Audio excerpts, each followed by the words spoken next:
Welcome back to another episode of The Loco Fit Show, where we redefine what healthy means to you.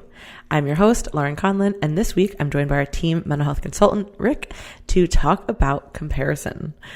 Oh, this is such a awful topic. I mean, it's a great topic that we're going to be discussing, but comparison is such a awful feeling. And I'll start off by saying that obviously I think there's a healthy level of comparison that we all need in our lives. I don't think that it's always a purely bad emotion, but a lot of times it can be taken really out of context and make us feel really not just feel terrible, but actually act in ways that are making us even worse. And it's becoming that like self-fulfilling prophecy. Yes. So let's get into it. All right. Comparison. This is a topic that I actually felt like can resonate more with your fitness competitors and coaches because of the very nature of what you do. You know, and I was recently having a conversation with one of our clients, and I was asking her because she moved from one weight division to another, or not weight or class. She was a figure competitor. She's moving to bikini.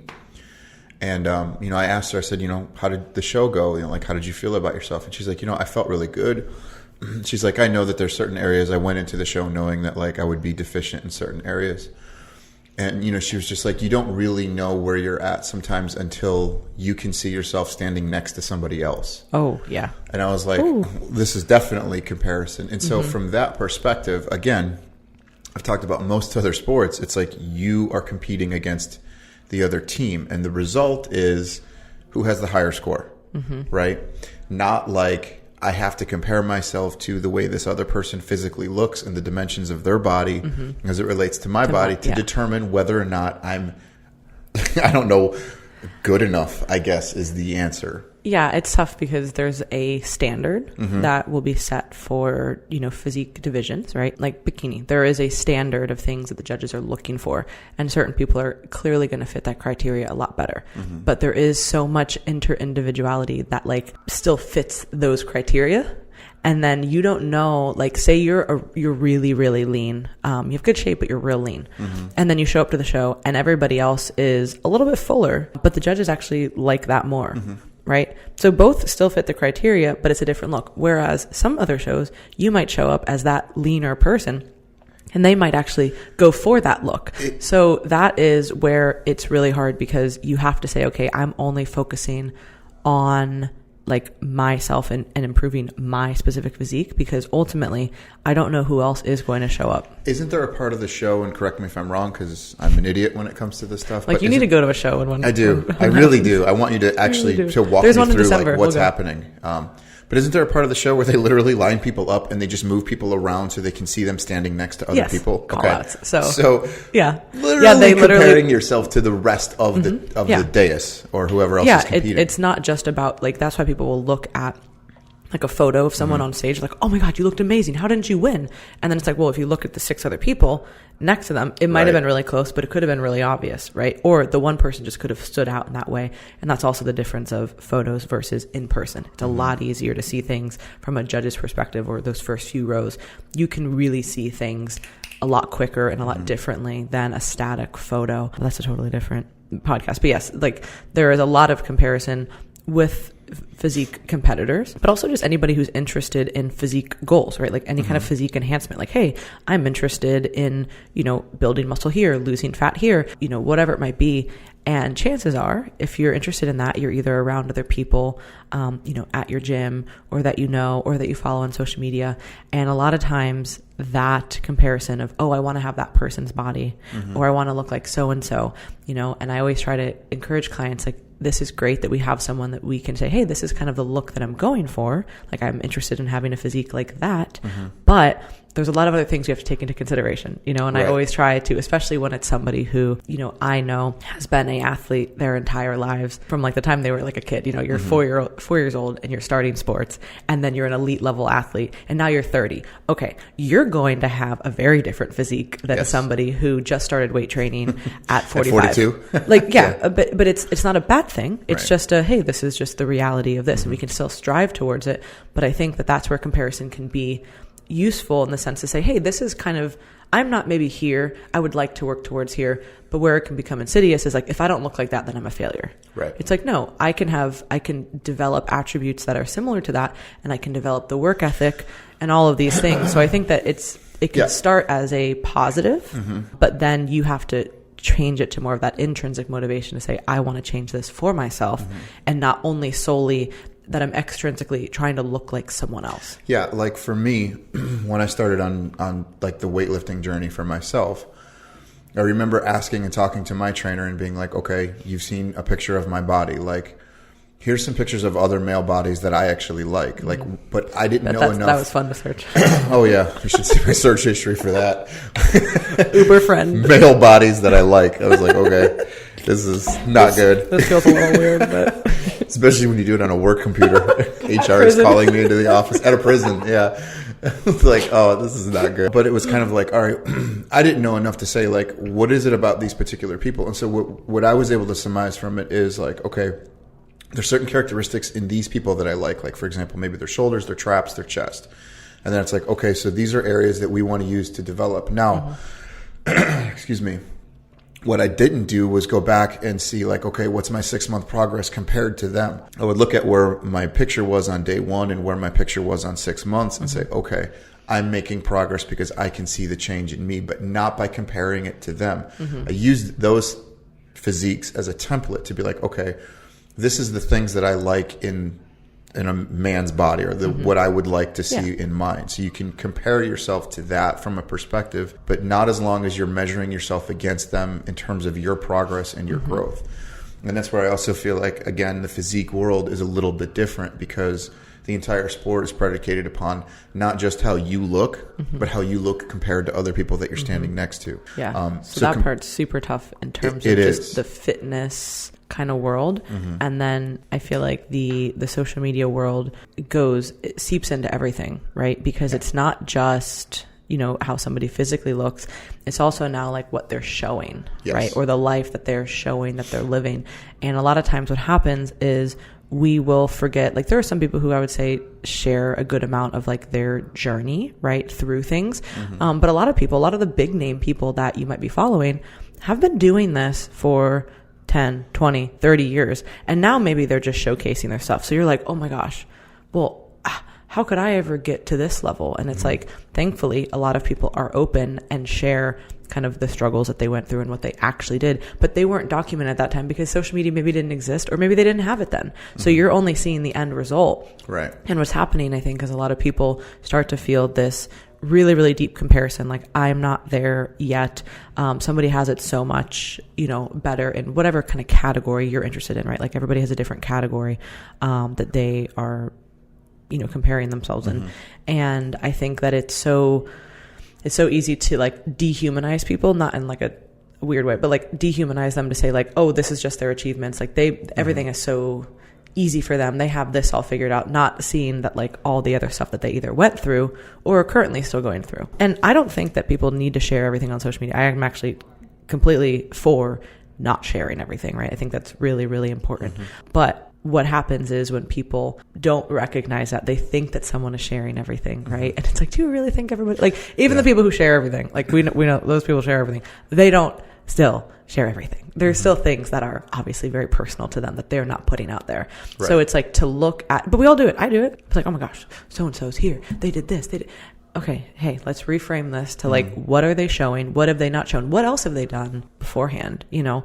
And it's just, I think that the time course has been sped up with technology, where people think that things should be happening really, really quickly.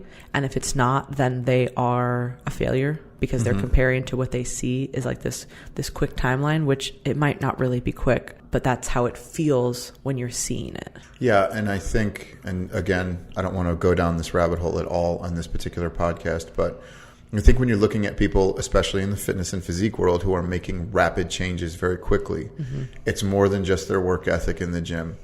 Okay. And I think people, like I've run into this a lot with people who aren't involved in any way, shape, or form in the bodybuilding industry. And then they'll walk into a gym and they'll be like, you know, they'll see somebody's before and after picture and there's like 6 months and it's like, It's very different. And so to a person who's standing on the outside, it's like, okay, this isn't just them showing up in the gym and counting macros for 6 months where their body has made this radical change and they've put on 20 pounds of muscle in 6 months.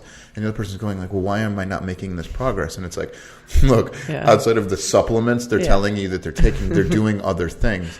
Yeah. And so I think understanding like, and this is what you told me when I was starting, in this journey for myself. It's like, okay, are you willing to say, can you commit 2 years to this to see some of the changes and things that you want? And so it's like, yes. And now here I am coming up on my first year of doing this, of like tracking my diet through a macro-based system, of going to the gym 4, 5, 6 days a week sometimes, and being serious and committed to lifting and seeing growth and progress. Now, again, if I compare myself to another guy who's been doing this for 12, 16, 20 years, I'm going to be like, well, that's disappointing. But if I'm able to look at my picture of myself between the first day I started, the 6-month mark when I started, and where I am at a year, those are very different people with different philosophies and approaches. And so are you getting into this to reach an objective that is comparing yourself to another person, which is what we're going to get into? Or are you doing this for yourself? Are you bettering yourself because this is something that you saw benefit into getting into shape or to making these changes in your life? Not because you're comparing yourself to another person, but because it's the journey and the process for you that's meaningful. So comparison. If you're going to listen to anything on comparison, you're always going to hear this quote: comparison is the thief of joy. Right? And so I think it's a relevant quote because it's really talking about the idea that in comparing yourself to other people and measuring yourself against their accomplishments, not yourself, it's always without the end goal, which is the fulfillment of achieving what it is that you're set out to. So if the goal is determined by somebody else, it has no inherent value for you.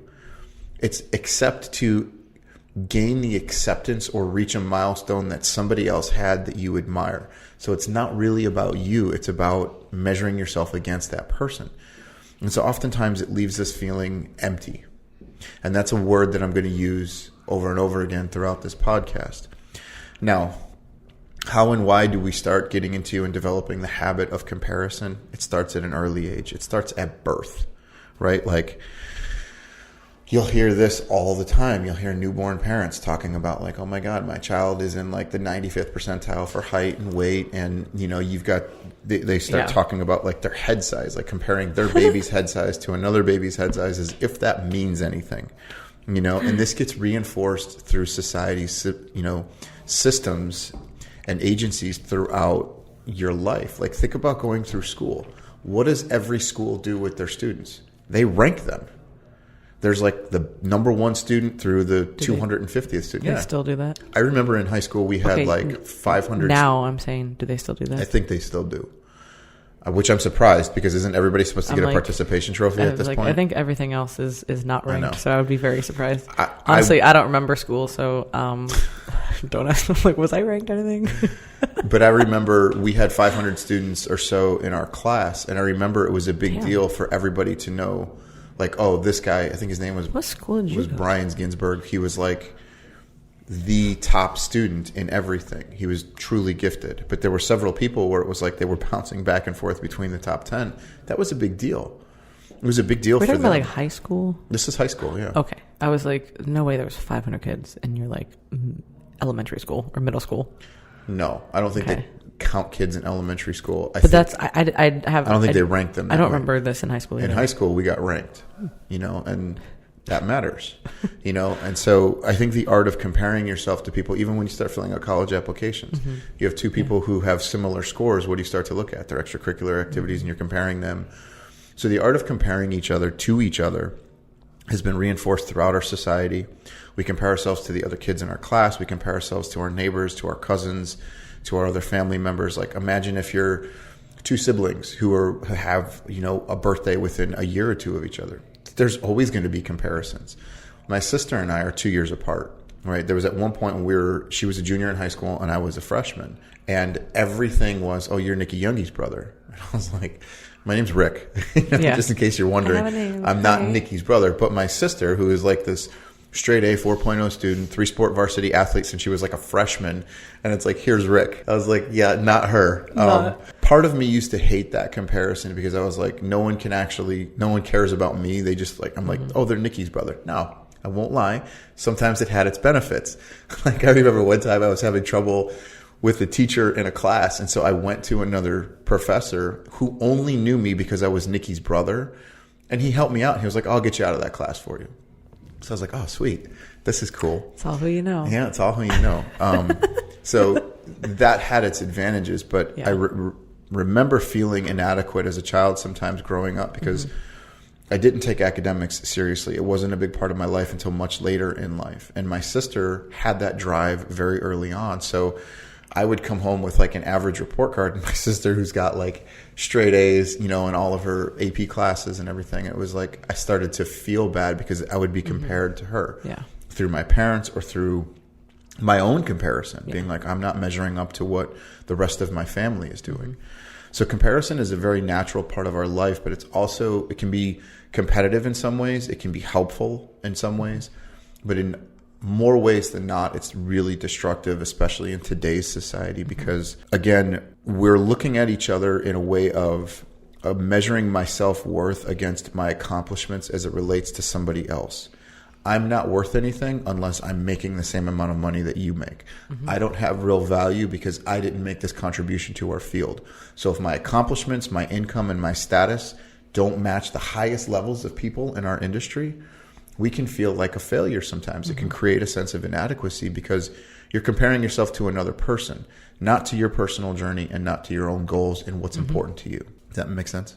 Yeah. And I think that when at least I've experienced this, when you're only focusing on certain achievements or accolades or things that are very extrinsically based, it does feel very empty, right? Because you get there and then you're like, okay, what's next? Right. And there does need to be, it's like this balance, right? It does have to be what's next, because you can't just be like just sitting in your past accomplishments, because right, like that's not a way to grow or live either. Just to always be like, well, I did this at one time. Like that's not enough. You need to, okay, congratulations on doing that. What else have you done? But it has to come from that like internal place, and that place of like, I want to be better for myself in these areas. And I think that it's just really easy to get caught up in that outside stuff. And part of, you can develop a lot of good things with that. So it's not like it's only negative, right? It's like anything. It's not only negative to be chasing, extrinsically based goals, but if it doesn't have that intrinsic value to you, I do think that people end up feeling really empty. And then at least what I see, especially in what I do with coaching, is that if you are chasing that extrinsic thing constantly and then you maybe come close or you don't get it, then you feel like the only sufficient way to, like, you have to just keep going or keep doing more. And it's never really addressing the other stuff. And it's really easy to put a Band-Aid on those kind of harder, more extreme things, whether it is like any kind of goal that you have, instead of actually being like, what do I really like, really sitting with like, what do I really want to be doing? If you have a hole in the bottom of a bucket, no matter how much dirt you shovel into it, you're never going to fill it up. And so the idea becomes like more is not always the response. And so there's two ways I really want people to kind of conceptualize comparison here. Number one, there's comparing yourself to yourself. And then the second aspect would be comparing myself to others or others' expectations of me.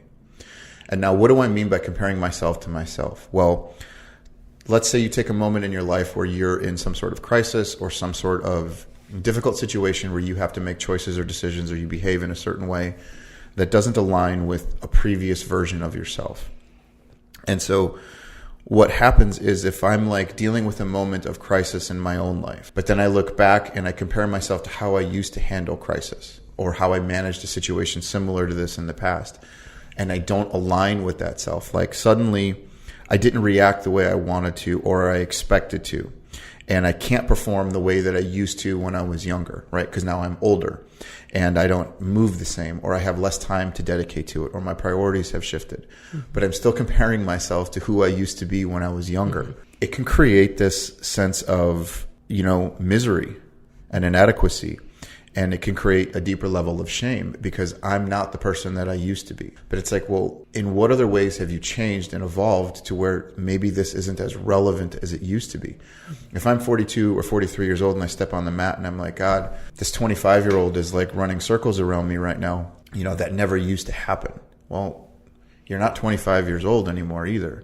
You know, there's other responsibilities and things that you have in your life. Like, is it important for you to be a good father? Is it important for you to be present in these relationships and in these aspects of your life? Because the 25-year-old does nothing but like wait tables and train in jiu-jitsu or whatever it is that you're doing. And so sometimes the comparison to your old self can be just as detrimental as comparing yourself to somebody else because you're not reacting in the ways that you thought you would or that you used to. And so you set yourself up for this disappointment by comparing yourself to an older version without understanding or appreciating the life circumstances that have changed. Does that make sense? Yeah, that definitely makes sense. And I think a lot of people have to create almost that like new, I don't know how to use this word properly, identity. So like say you are going through, like maybe you were just, you know, somebody who was younger who could train a lot and do whatever. And then now you're like, now I have this new identity as somebody who enjoys training jiu-jitsu, but now I am like father, entrepreneur, business, like all these different things, right? I know that like a lot of new moms struggle with this really, really hard, is like creating this identity now of like my new life is like me and this child, you know what I mean? It's completely different than like life that was just me. And I know fathers go through that as well. I just coach primarily women. So when I say it, that's because of that. But, you know, it becomes this whole different thing. So it's not just about like, oh, I used to be able to do this. It's like, that's not even your life anymore. Right. I know a lot of athletes go through this, right? When they are no longer the elite athlete. Students go through this when they're no longer the student or the researcher. So anytime your identity is kind of going through this big shift, it's like you have to understand how to shift and create within that. However, where do you see that line of it is important to compare to my old self? Maybe I'm like, I don't want to use the term letting yourself off the hook, but like at what point does like, oh, I just have a lot going on and things are different now. And then that piles up and piles up and piles up. And then now you find yourself in a situation where you're like, oh my gosh, I don't even really know myself anymore. And I've neglected all of these quality habits that I've established for myself. And now I'm in a really shitty spot, right? Like, do you see where I'm coming from? I think you can compare yourself to yourself and say, look, if I was younger, I used to be more organized and have priorities and have more goals. And somehow I've lost focus of that. Okay, fine. That's an example of looking back and reflecting on yourself and then saying, like, what can I do now, versus shaming yourself in that process, you know, or comparing yourself to old goals and accomplishments and saying like, well, my life isn't as valuable because I'm not accomplishing those same things. Like every athlete has to come full circle with the idea that there's going to be younger people or, you know, people who are like, yeah, maybe in your prime you could have beat them, but you can't anymore. And so it's kind of accepting the space that you're in and recognizing change and time and circumstances don't allow for the same level of performance. Yeah. Maybe I was thinking less about comparison and more about just like standard, right? Like having a standard that you set for yourself. Standard can be like a fluid thing, right? Because that standard can change given the circumstances. But I know that I've done that. Like, oh, it's okay. You know, I can't do how I used to do it, but it's because of all these things. And then you like let a few things slip and then you're like, okay, maybe that's the case, but I've now let my standards slip to a place that doesn't reflect my values. And so like being able to kind of check yourself there, but I guess that's kind of separate from comparison in the way that we're talking about you know, and to me, like, for example, we have some guys that we used to train jiu-jitsu with who are older guys, guys like, you know, Mike Biller, Cyril Dominguez, Jeff Johnson, some of these other guys. To me, where I see the value in that is like they're coming to the gym every day knowing that they're not going to be the best in the gym, that they're not going to dominate, they're not going to win every match. And in fact, they're going to get beat quite often, but they still keep showing up. They still keep going through the process. So they're not comparing themselves to the 20-year-olds in the gym or the 30-year-old guys. They're looking at this and saying, like, this is my growth, my progress. And as a result, they're actually getting better. They're difficult to deal with. They're hard roles. They're growing and maturing, you know, even though they're older. Yeah, and it's just a different skill level. They're not level. comparing themselves to like who they were when they were in their 20s. And so the idea of it is they're able to get something out of it because the process of what they're doing is beneficial to them not through the art of comparing themselves to the other students in the gym or who they used to be, but because of where they are right now and what their goals are. So there's a value in it. And as a result, they keep coming back, even though there might be more failure than there is progress at times. And that's the same for any person who's doing something new later in life. And so obviously the other form of comparison is comparing myself to others or other people's expectations. And I really want to highlight the social media effect in this particular space, because this is exactly what people do. Like, you pull up Instagram and you'll start scrolling through and all you see is filtered pictures of somebody's best life. And if you're looking at the best version of somebody else, that comparison can be very invalidating for your life. And it distorts your it distorts your self-image and the version of progress that actually is being made. And so when we compare ourselves to what people are putting out on social media, you're seeing a very filtered version of their life. You're seeing like a percentage of the person's entire aspect of their being. You're not seeing all that. And it becomes this space, and everybody's guilty of it.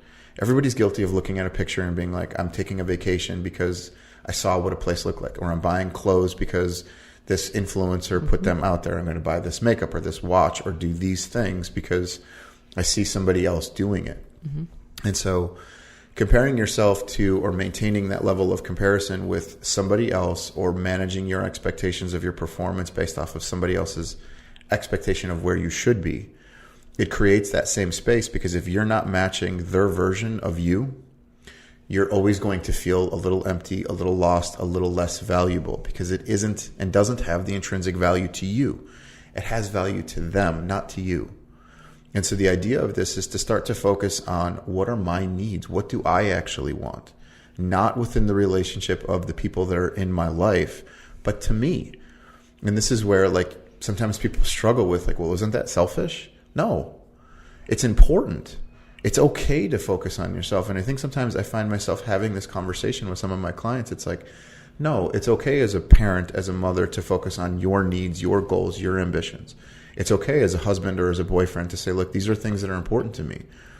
I don't have to compare myself to previous generations or older models or versions of other people or their expectations. It's about setting mine. And for some people, that's a really scary space to be in, because our lives oftentimes are set by the expectations and goals of other people.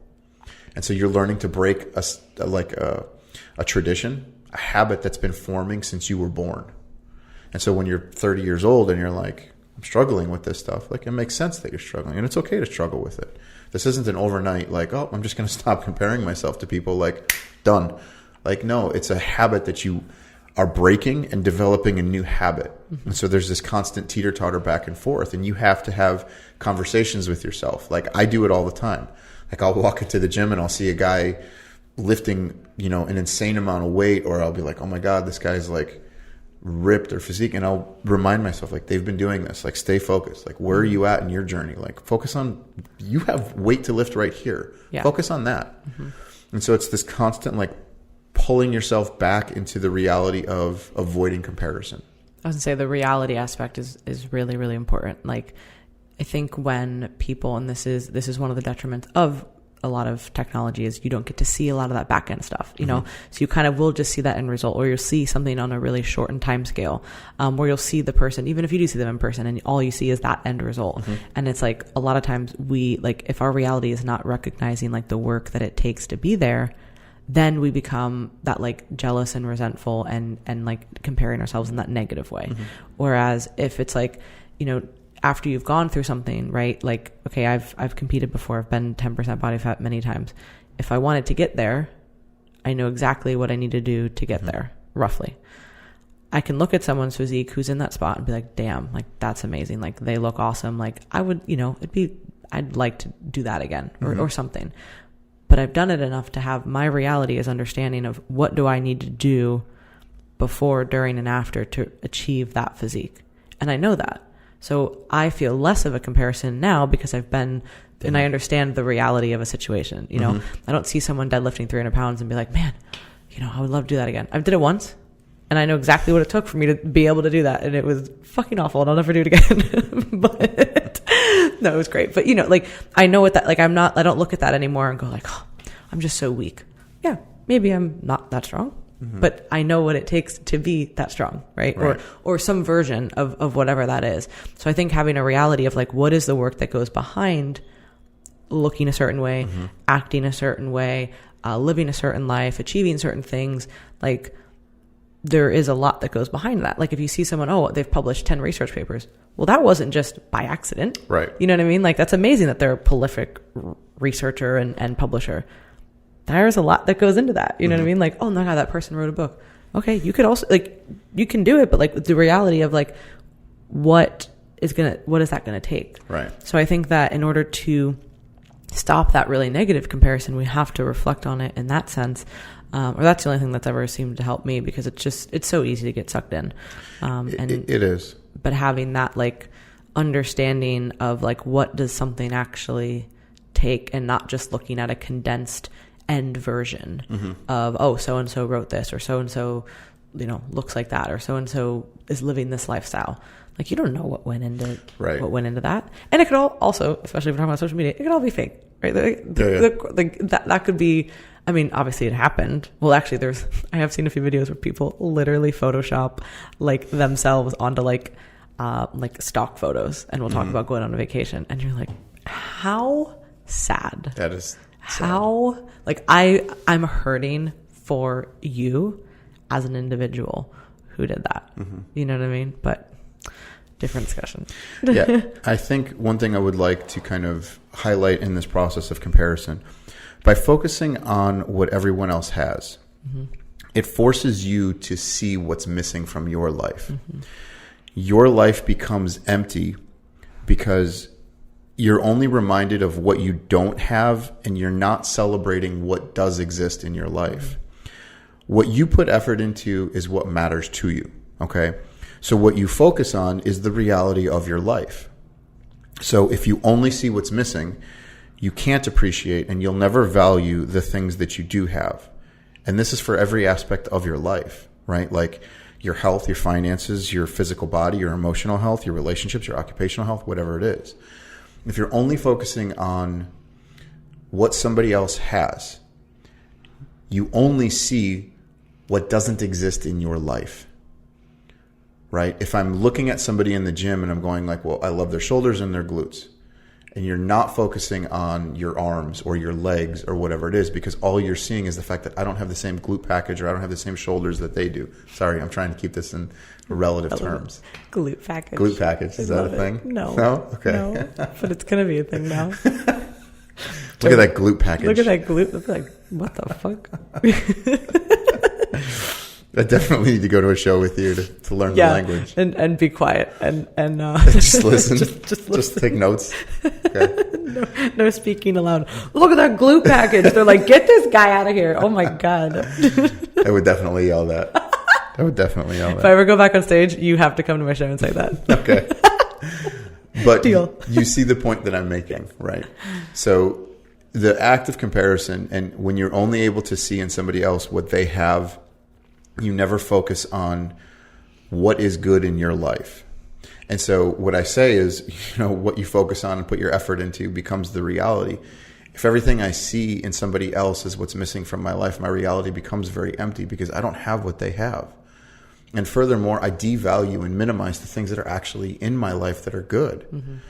And what people fail to recognize, especially in the social media world, is that oftentimes the people who are posting pictures and the things that you really like about them, there's deficiencies in their life that they're looking at other people going, man, I would give up my physique if I had the relationship. I would give up my relationship if I had the financial health or wealth or whatever it is that comes with it. And oftentimes we kind of fall into this trap. And so what I want people to recognize too is that comparison is a habit. Okay. And the problem becomes when you look at someone else and you see what you aren't focusing on in yourself, your actual needs or the desires that for our lives that fulfill us. Once you get that watch, or you get the car, or you get the vacation, or you get the house, you're disappointed and not fulfilled because it was someone else's dream. It was an illusion, basically, of happiness. And that's what you're actually chasing. Like, so if something is important to me and I have a large following and I make this accomplishment in my life because it was valuable to me and I post it, there's a bunch of people who are looking at this going like, I want what Rick has, or I want what Lauren has. That was a goal that was for me. And you're now chasing my dream. And so if that was what was important to me, but you're chasing it in the image of what you think it will give you, when you get it, it doesn't actually mean anything to you. There's no value to it. And so you still feel empty. You get it. You'll only feel joy or enjoyment temporarily. And then you start to shift your focus to something else that you don't have, something else that's missing. Because now that you accomplished this, I've moved on, you've moved on. What else are you focusing on other than what you don't see existing in your life, rather than looking back and being like, I appreciate this. This is where things like a gratitude journal comes in, right? Where some people are like, my life is terrible every single day. And you force them into being like, what are the good things in your life? And so the focus it becomes what? What exists actually in your life versus what's just missing or what you perceive to be missing. And stop undervaluing what actually exists. It's always like, this is the grass is greener on the other side theory. And it's like, oh, the grass is greener where you water it. And so that's kind of the mindset and the habit that we've developed with comparison. Yeah, there's so many things. And I think that people can look to others as inspiration or motivation or aspiration, right? Like, oh my gosh, I like how this person, lives in accordance with these values. That's aspirational to me. Or I like what this person set out to do, or they kind of carved this path. Like, I would like to do something like that. But like you said, you have to put your own spin on it and not be a carbon copy of someone else, because that's probably not going to work for you in your life. And even if it does, it's not going to be your own. So it is going to leave you empty. But I do think that, again, that's kind of where that positive comparison, at least how I'm mentally compartmentalizing it. Like, there is positive comparison in the sense of you can look at people as like inspirational or aspirational based on certain different qualities, but then you have to make it intrinsically your own. Otherwise, you're just going to look up and be like, okay, I have X, Y, Z, but now I don't really know who I am or what I actually want to do next. Yeah. And I think that, I don't know, do you feel like more people are recognizing this earlier? Or I think a lot of, maybe this is the bias that I have, but I don't think they're recognizing it earlier. I think social media is actually contributing to it earlier. I think it's becoming more of a problem rather than an awareness that people are addressing. And so I actually think it's getting worse. It's not getting better. They might be aware of it. Like, you hear people all the time talk about the dangers of social media, blah, blah, blah, but they just discard it and they go right back on Instagram or Facebook or TikTok or whatever it is that they're looking at, and they fall back into this rabbit hole of like, my life isn't as good because I don't have this much money or this many followers, or I don't live in Hawaii, or I don't get to surf every day, or whatever else it is. So let me give you some actionable steps that you guys can take that will hopefully start to create a little bit more of a healthy environment for you. Number one, get off social media. Take a break from it. Here's the thing. You've done it. I know some of your coaches have done it in the past. It's like, social media is not going anywhere. And I think sometimes there's this fear of missing out. And it's like, okay, unless you truly have a large following and you're dependent on that for some form of income, like, take a break from it. See what a couple of weeks away from social media does for you. And recognize how all of a sudden these, picture perfect lives that you've been looking at and feeling jealous over, it's like it forces you to pull focus on the reality that actually exists around you, where you live, what you're doing. So number one, get off social media. Number two, identify the people in your life who are negatively judging you, right? There's a difference between being a supportive person and judging somebody. And if you're looking around and somebody's like, I don't understand why you're doing this, and these kind of underhanded judgments and comments that just kind of keep you down, look to create distance or boundaries around those relationships. Because what good comes from that other than self-doubt and inadequacy and making it seem like, well, they're judging me, and so what I'm doing doesn't have any value, so maybe I should listen to them and go after their goals. Well, now I'm comparing myself to somebody else's expectations. I don't want to do that. I want to find my own voice in this space. So the next thing I would ask you to do is sit down and write out what goals are actually important to you, right? What matters to you? Not what matters to Sabrina on Instagram or whoever. What doesn't matter to this person who's at this point in their career. What matters to you? What are the goals that are important to you. Next, ask yourself, can you recognize your own talents and gifts? What are they? Write those out. What are the qualities that you possess? Are you a great listener? Are you excellent at writing? Are you good at giving public speeches? Are you good at research? Are you good at calculating numbers or risk factors? Like, what are you good at? What talents do you have? And that kind of goes into, are you celebrating your uniqueness? Because what you appreciate in somebody else, right? You're looking at them because that's a deficiency within you. But if you were to post what makes you unique, if you were to celebrate what makes you unique, well, that's what inspires other people as well. And it's like, well, that's not undervaluing what makes me unique and what qualities I do have. It's actually the opposite. It's starting to value the things that I actually bring to the table and not just what's missing from my life. And then when you ask yourself, what goals do you want to achieve? This is where you can start to say, well, what skills does it actually take to accomplish this goal? Not what skills I don't have, but what skills does it take to reach this goal? Well, now I can start taking classes. I can start reading books. I can start learning new things, developing new skills to reach these goals. And the value of developing and learning skills as it relates to these goals and what are important to you increases the intrinsic value for yourself and feelings of self-worth, because you're now finally growing in a way that has meaning and purpose to you, not to somebody else. You have to be willing to understand what is and recognize what is important to you and not someone else.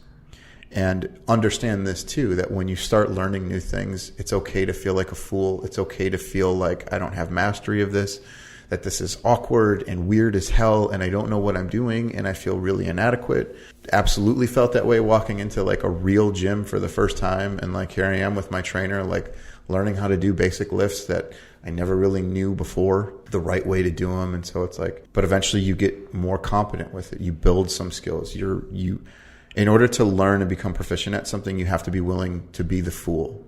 You have to be willing to be embarrassed. You have to be willing to take chances and fail. And so I think that's kind of the value of taking these steps. So get off social media, avoid judgmental people.